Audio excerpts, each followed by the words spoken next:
Okay sir, అది ఉపగమ సంఘర్షణ. So ఖచ్చితంగా ఈ స్టేట్మెంట్లు ఏముండాలి? 2 అనుకూలమైనవి, 2 ఇష్టమైనవి, 2 కోరుకున్నవి, 2 ఆశించినవి అయి ఉండాలి. ఖచ్చితంగా వాటిలో ఒక్కదాన్నే నువ్వు ఎంపిక చేసుకోవాల్సిన అటువంటి కండిషన్ నీకు ఉండాలి.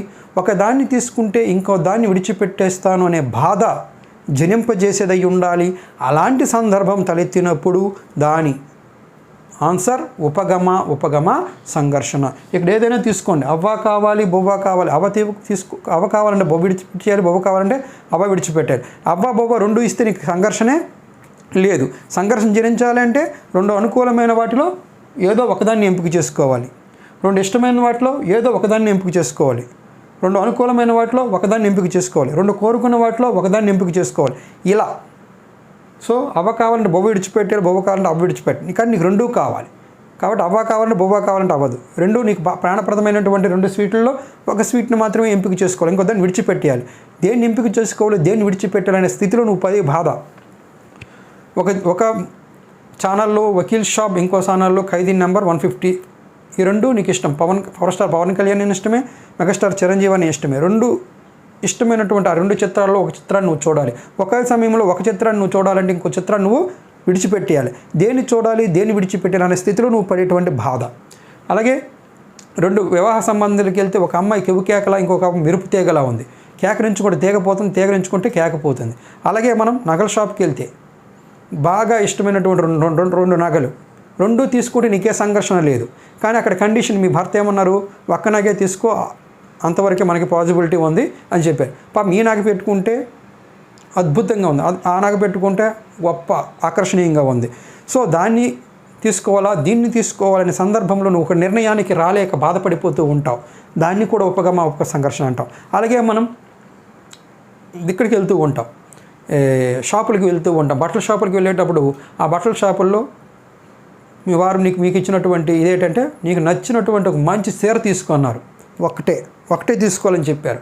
నువ్వు ఎంచగా అద్భుతమైనటువంటి 2 చీరలు ఎంచుకున్నావు. ఆ 2 ఫైనల్గా నువ్వు ఒక్కదాన్ని ఎంచుకోవాలి.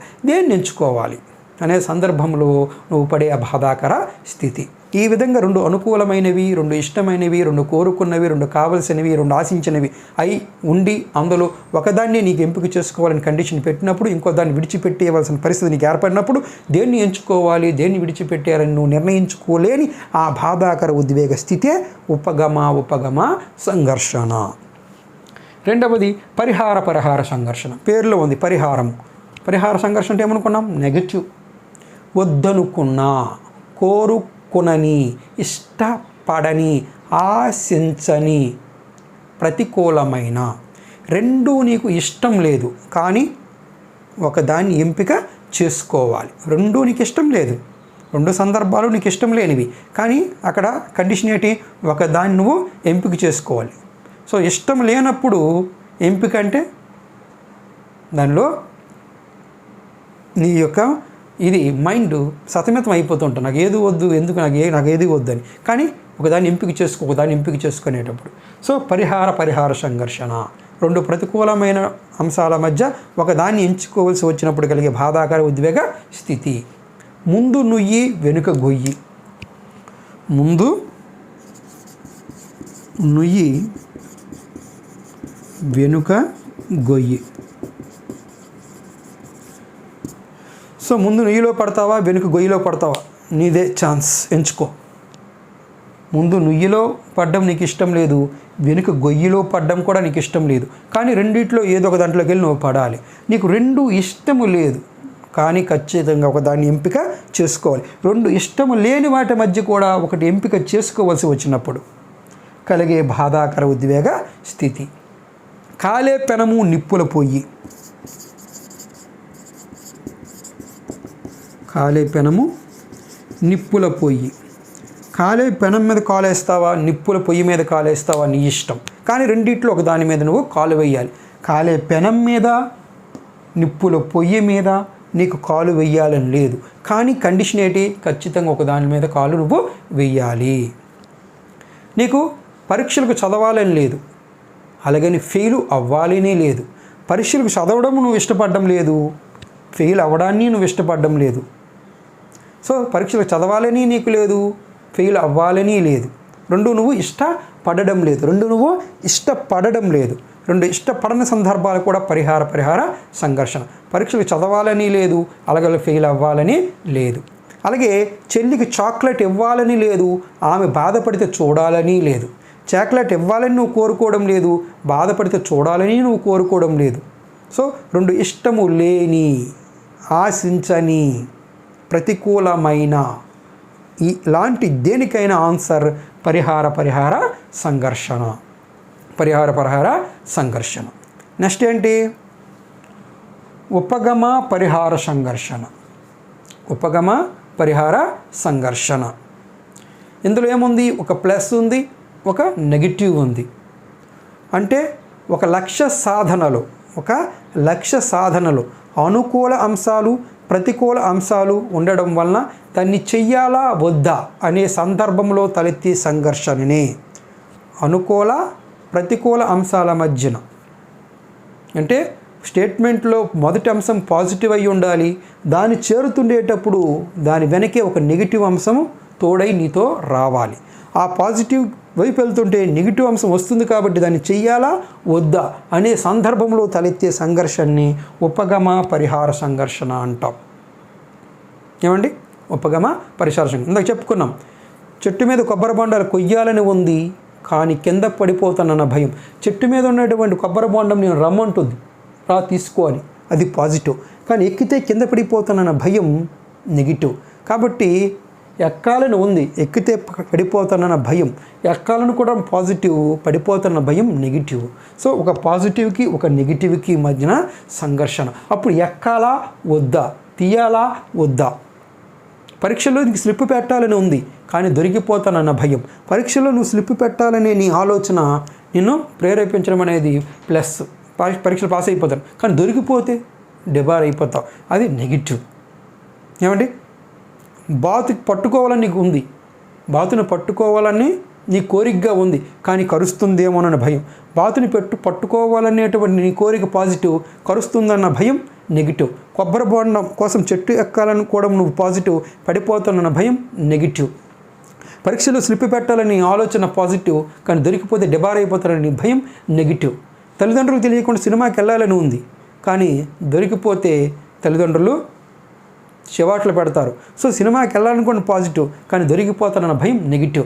ఈ విధంగా ఒక పాజిటివ్ ఒక నెగిటివ్ ఆ స్టేట్మెంట్ ఫస్ట్ స్టేట్మెంట్లో మొదటి పాజిటివ్ ఉండాలి, దాని వెంబడే నెగిటివ్ ఉండాలి. కాబట్టి నెగిటివ్ ఉంది కాబట్టి ఈ సందర్భంలో చేయాలా వద్దా అనేటువంటి బాధాకర ఉద్వేగ స్థితి పేరే ఉపగమ పరిహార సంఘర్షణ. ఫోర్త్ వన్, ద్వి ఉపగమ పరిహార సంఘర్షణ. By approach avoid conflict.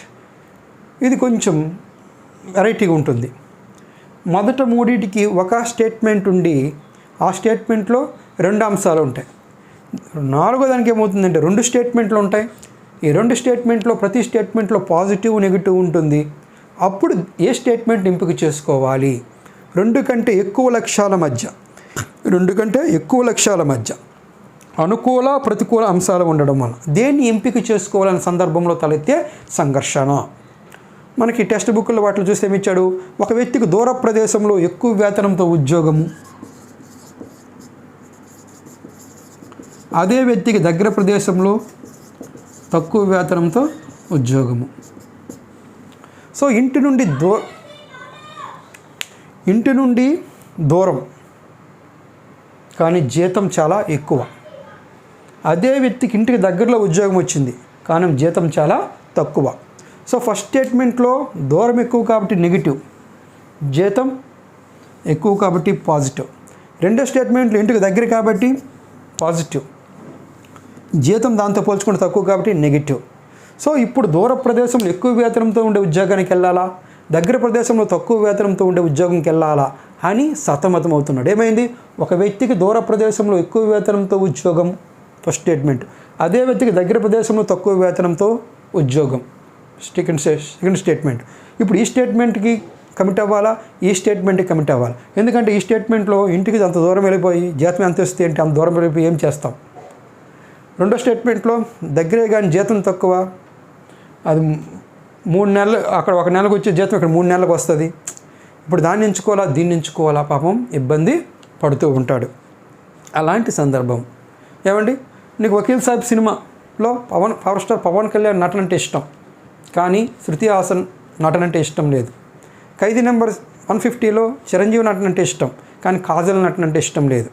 So Vakeel సాబ్లో Pawan Kalyan కోసం వెళ్ళాలా, శృతి హాసన్ నటన ఇష్టం లేదు కాబట్టి మానేయాలా. ఇక్కడ ఖైదీ నెంబర్లో చిరంజీవి నటన ఇష్టం, కాజల్ నటన ఇష్టం లేదు. అంటే ఫస్ట్ దాంట్లో ఒక పాజిటివ్ ఉంది పవన్ కళ్యాణ్, ఒక నెగిటివ్ ఉంది శృతి హాసన్. రెండవ దాంట్లో స్టేట్మెంట్లో చిరంజీవి పాజిటివ్ ఉంది, కాజల్ నెగిటివ్ ఉంది. అలా 2 స్టేట్మెంట్ ఉండాలి. ప్రతి స్టేట్మెంట్లో పాజిటివ్ నెగిటివ్ ఉండాలి. ఒక కోచింగ్ సెంటర్కి వెళ్ళాం, ఒక కోచింగ్ సెంటర్లో సైకాలజీ అద్భుతంగా ఉంది, మెథడాలజీ ఏమీ బాగులేదు. వేరే కోచింగ్ సెంటర్కి వెళ్ళాం, ట్రై మెథడ్ అద్భుతంగా జరుగుతుంది, సైకాలజీ ఏమీ బాగులేదు. ఇప్పుడు ఆ కోచింగ్ సెంటర్ ఎంపిక చేసుకోవాలా, ఈ కోచింగ్ సెంటర్ ఎంపిక చేసుకోవాలా? ఒక అమ్మాయి చాలా బాగుంది, కానీ కట్నం పైసా ఇవ్వరు. వేరే ఒక అమ్మాయి ఏమీ బాగలేదు, కావాల్సినంత కట్నం ఇస్తారు. ఇక్కడ అమ్మాయి కావాలనుకుంటే కట్నం మర్చిపోవాలి, ఇక్కడ అమ్మాయిని మర్చిపోతే కావాల్సినంత కట్నం వస్తుంది. సో అమ్మాయా కట్నమా ఏది ఎంపిక చేసుకోవాలి? ఇలా 2 స్టేట్మెంట్లు ఉండాలి. ప్రతి స్టేట్మెంట్లో పాజిటివ్ నెగిటివ్ ఉండాలి. అప్పుడు మాత్రమే ద్విఉపగమ పరిహార సంఘర్షణ అవుతుంది. ఇంతవరకు టెట్ చరిత్రలో కానీ డిఎస్సి చరిత్రలో కానీ ద్విఉపగమ పరిహార సంఘర్షణ అడగలేదు. అలాగని అడగకూడదని కాదు, అడగలేదు, భవిష్యత్తులో అడగవచ్చు. ఇది ఫస్ట్ స్టేట్మెంట్లో 2 అనుకూల అంశాలు అయి ఉండాలి. ఖచ్చితంగా ఒకదాన్ని ఎంపిక చేసుకోవాల్సి వచ్చిన సందర్భం అవ్వాలి. రెండోది విడిచిపెట్టేస్తున్న బాధలో కలిగే సంఘర్షణ. రెండవ దాంట్లో 2 ఇష్టం లేదు, కానీ ఒకదాన్ని అమలు చేయాలి. 2 ఇష్టం లేదు, 2 ప్రతికూలమైంది, కానీ ఒకదాన్ని అమలు చేయాలి అనే సందర్భంలో పడే బాధ. మూడవది ఒక పాజిటివ్ వైపు వెళ్తే దాని వెంబడే ఒక నెగిటివ్ వచ్చేస్తుంది కాబట్టి ఆ సందర్భంలో అటువైపు వెళ్ళాలా వద్దే అనేటువంటి సంఘర్షణ. నాలుగవది 2 భిన్నమైనటువంటి స్టేట్మెంట్లు, ప్రతి స్టేట్మెంట్లో పాజిటివ్ నెగిటివ్, ఈ సందర్భంలో దేన్ని ఎంపిక చేసుకోవాలనేటువంటి సంఘర్షణ. ఇవి సంఘర్షణలు, వాటిలో రకాలు, వివిధ రకాల ఎగ్జాంపుల్లు. ఇలాంటి నెంబర్ ఆఫ్ బిట్స్ మీరు ప్రాక్టీస్ చేస్తే ఈజీగా ఆన్సర్ మీరు చేయగలుగుతారు. Right sir, very very very important topic.